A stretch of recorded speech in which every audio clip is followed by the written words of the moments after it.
Here are some New Year's resolutions for buyers, sellers, renters, or investors.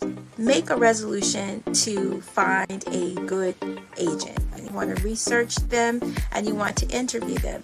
You want to know if this is a good person to help you on your real estate journey. You want to make sure you understand all of the documents that you sign. So make a resolution that before you sign anything, you're going to make sure you read it thoroughly, have an attorney or someone who you can trust to help to make sure you understand what you are signing up for. You want to put your best foot forward. If you are in the market to rent your property or sell your property, if people are coming in to take a look at it, you want to make sure that you put your best foot forward. You only get one time to make a good first impression. Keep your mind, your head in the game, not your heart.